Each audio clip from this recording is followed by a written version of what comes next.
Bonjour, bienvenue encore une fois. Nous continuons avec notre préoccupation selon laquelle comment partager les données entre deux PLC mettre sous terre. Donc on a déjà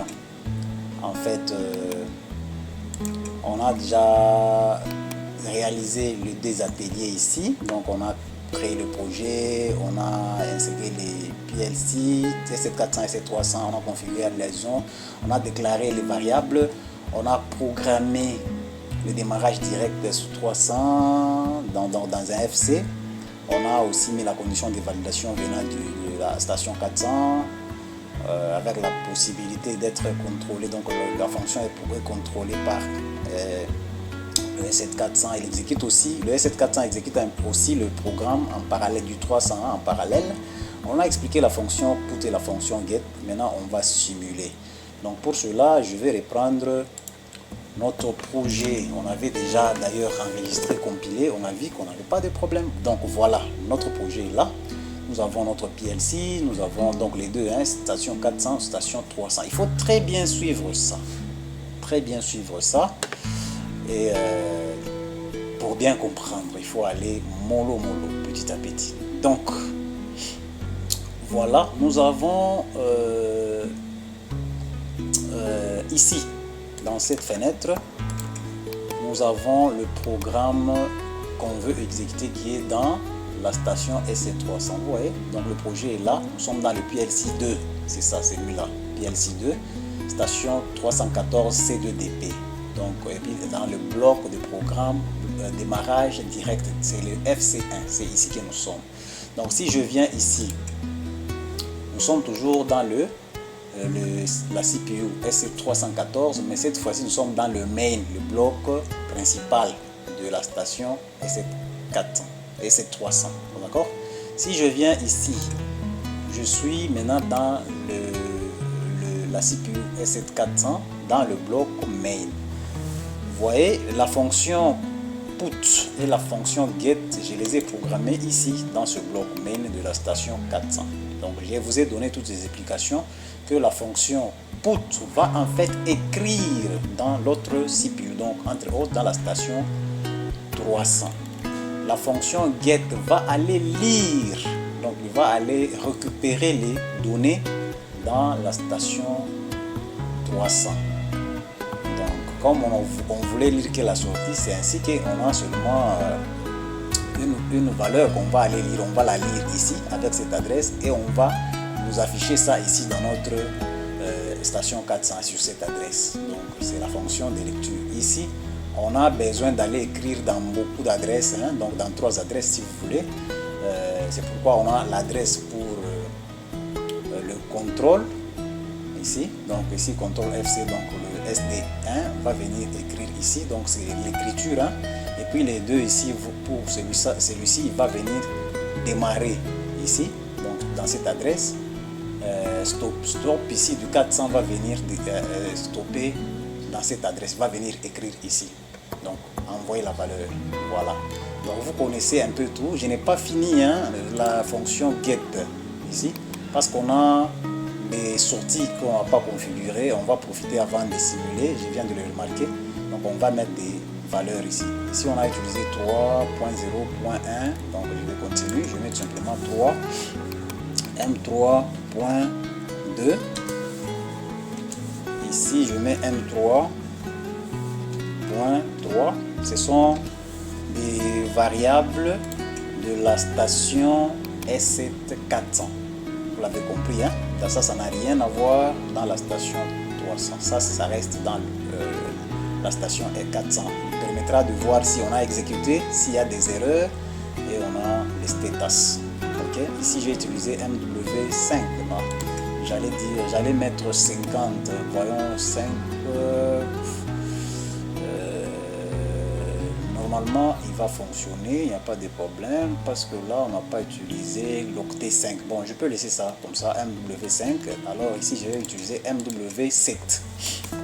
Pourquoi pas MW7. Donc, je prends 2 octets à chaque fois parce que le Word, si vous vous en souvenez, ça prend 2 octets. Ça, c'est un Word, ça prend 2 octets, donc 5 et 6. là ça va prendre 6, 7 et 8. Donc voilà, c'est bon. J'enregistre, je vais compiler, voyons ce que ça va me donner, il n'y a pas d'erreur. Je reviens sur l'appareil et réseau, je vais faire CTRL A. CTRL A pour tout sélectionner, j'enregistre tout, je compile tout. Voilà, je pense que précédemment on avait une petite erreur, ça doit être suite à la configuration du get ici. Donc je pense que ça devait être ça, les avertissements. Bon. Maintenant, on va simuler. Pour simuler, c'est très simple. Hein. La façon de simuler, vous connaissez déjà. Donc, je viens ici sur PLC1. Donc, PLC1, CPU 414 EDP. Je vais faire clic droit, démarrer simulation. Donc, la simulation, on l'utilise, c'est lorsque on parle un automate physique, un automate réel. Sinon, on pouvait se connecter sur un automate réel. Mais ça permet aussi à visualiser tous ensemble sur un même écran. Donc voilà, le simulateur pour l'automate S7-400 vient de se lancer. Alors je vais passer en affichage toujours visible, comme ça. Donc voilà, il va normalement voir charger le projet, étant donné que le logiciel est intelligent. Le protocole ici, je dois le changer. Vous voyez, c'est TCP/IP, je dois passer sur Profibus, sinon ça ne va pas marcher. Donc je passe sur Profibus, ce sera la même liaison ici. Ensuite, je vais changer ici. Vous voyez, ici la liaison 2x1, c'est pour un pays. Mais moi, je vais aller sur 2x2 pour Profibus. Donc, il faut toujours lire hein, quand vous êtes, sinon vous bloquez. Il faut toujours faire une petite lecture rapidement. Donc là, je lance la recherche. Simplement, il va retrouver la liaison. Voilà, il a eu. Et puis, je peux charger. L'adresse est la même affichée. Donc là, procédure de chargement, je charge. Tout va bien. Procédure de chargement terminée, 0 erreur. Et donc erreur 0, avertissement de 0. Donc là, on n'a pas de soucis avec ce bloc. D'accord. D'ailleurs, je peux même activer, aller en ligne en fait avec l'automate. Je peux mettre également mes lunettes pour pouvoir visualiser. Je peux aussi démarrer hein, la CPU. Voilà. Donc là, je viens de démarrer la CPU. J'attends pour voir si voilà, tout est bien, il n'y a pas d'erreur, il n'y a pas de problème. Donc là, la visualisation, alors voir, voilà, tout va bien. Donc pour l'instant, on peut remarquer que ici partout on est là, voilà ce que je vous disais pour le cycle d'actualisation, cycle d'éléments. Il est en train de faire false true, c'est-à-dire il est en train de actualiser à chaque fois en fait la fonction put ici. Pour l'instant on n'a rien envoyé, vous voyez partout c'est false. Ici sur erreur il me dit true, donc on a une erreur, on a un problème, je ne sais pas pourquoi. Bon, voyons, on a une erreur. Vous voyez, ça me permet de visualiser. On va corriger ça, on va voir. Je vais, la fonction get, ici aussi on a une erreur, je ne sais pas où est le problème. Bon, on va voir, sinon c'est ça la procédure. Démarrons la CPU S7, la simulation pour la CPU S300. Donc je démarre le simulateur. Va m'ouvrir le deuxième simulateur pour la CPU S300. Donc je vais passer toujours en affichage visible, toujours visible. Donc voilà, la liaison Profibus. Je peux maintenant charger le projet. Je me mets sur X22. Donc tout va bien. Là je recherche le PLC. Donc je l'ai. Je peux charger le projet. Vérification, tout va bien. Je charge. Ok, et il n'y a pas de problème, erreur 0, avertissement 0. Donc c'est bon. Qu'est-ce qu'il me reste à faire? C'est peut-être établir. Je vais venir ici, dans mon petit bloc ici, FC. Je vais essayer d'établir la liaison avec l'automate. Je vais aussi essayer de mettre les lunettes. Voyons si ça fonctionne. Je vais démarrer le PLC. point d'arrêt ne peut pas être utilisé car la visualisation doit avoir des petits soucis, des configurations peut-être par excès de vitesse. Où est-ce qu'on est déjà là? J'ai déjà démarré le PLC, c'est bon. Visualisation, j'ai déjà coupé, j'ai déjà démarré. Voilà. Donc pour l'instant la fonction ici ne peut pas s'exécuter. Pourquoi? Parce qu'on n'a pas encore envoyé un ici. Donc ici aussi je vais activer mes lunettes. Vous voyez que la fonction est interrompue. Donc là il ne peut pas tourner cette fonction parce que il est verrouillé. Et pour déverrouiller ça, on se disait qu'il faut rentrer dans OB1 ici. À quel niveau? Voilà, au niveau de l'erreur, c'est parti. C'est parce qu'on n'avait pas encore démarré l'automate S7300. Donc là, tout va bien, on n'a plus d'erreur. C'est bon. Maintenant, pour que la fonction FC puisse tourner ici, vous voyez que ça ne peut pas démarrer. Pourquoi? Parce que dans OB1 ici, c'est ouvert. Je vais le démarrer en passant par la variable contrôle ici, donc sur la station S7400. Au niveau des automates, nous avons, je vais enlever d'abord les modules ici, j'enlève tout. J'ai ici la station, donc au niveau de la station 400, on me dit que pour valider, il me faut avoir le bit M1.0, M1.3. M1.3. Il faut que celui-ci passe à 1 pour qu'il envoie maintenant la valeur 1 ici sur cette adresse qui est dans l'automate 2, dans l'automate S7300. Donc je vais ici mettre un module avec l'octet 1 pour retrouver le bit 3 afin de l'activer. Ça va me permettre de démarrer, d'exécuter en fait la fonction FC1. Vous l'avez compris. Donc je vais insérer un module mémoire 1. Change l'octet, voilà, j'ai l'octet maintenant 1. Donc maintenant la variable ici, contrôle fonction into 300, station 300, c'est la variable numéro 3, donc là.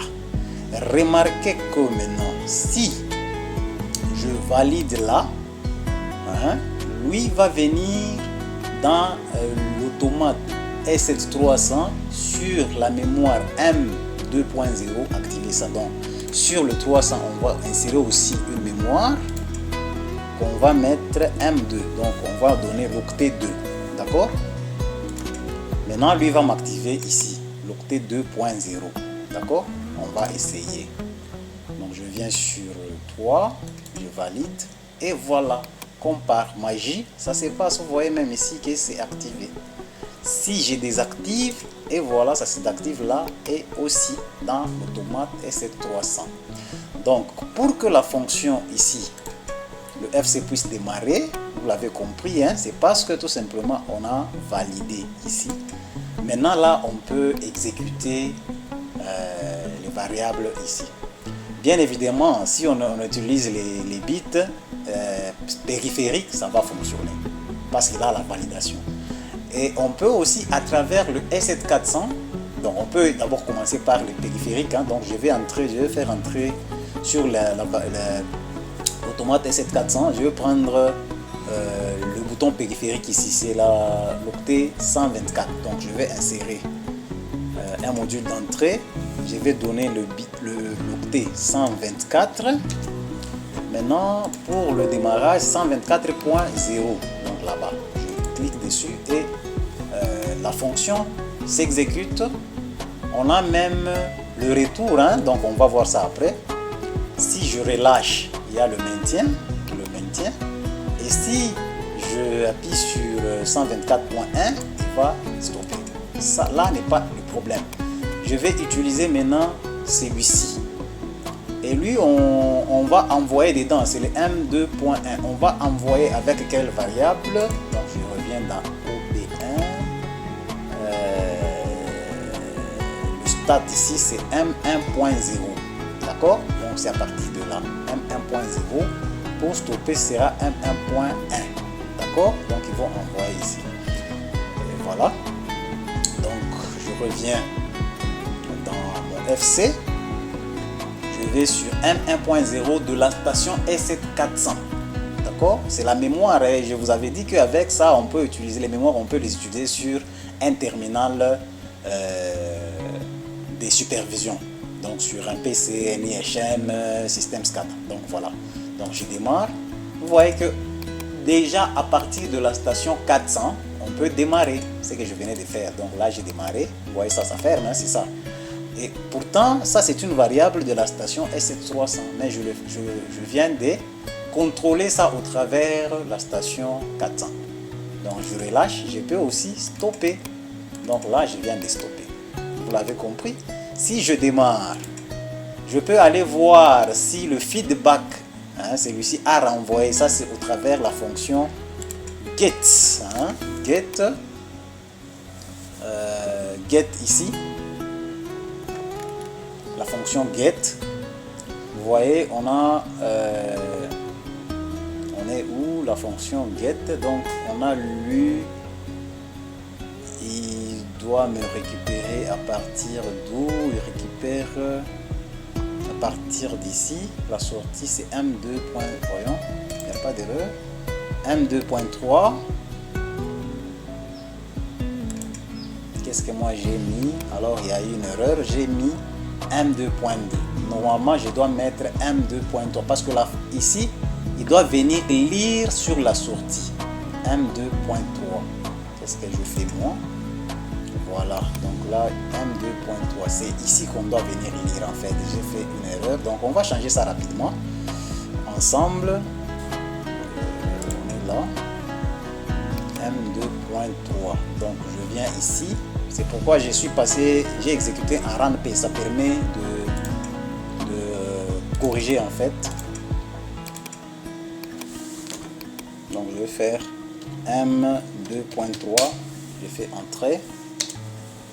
Comme ça, la fonction, donc l'adresse ici, le read va venir lire la variable ici. Donc je vais enregistrer, compiler et puis charger.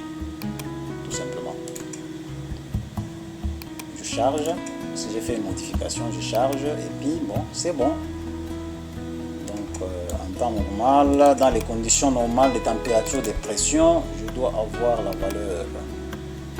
Voilà, vous voyez que maintenant là je passe à true. C'est pourquoi? Parce que j'ai l'adresse ici, hein, qui est en parallèle avec le moteur qui est à 1. C'est le M2.3 qui m'a renvoyé sur la fonction get. Ok, le get a lu. Donc il a lu sur cette adresse là. Il a lu et il a mis ça ici.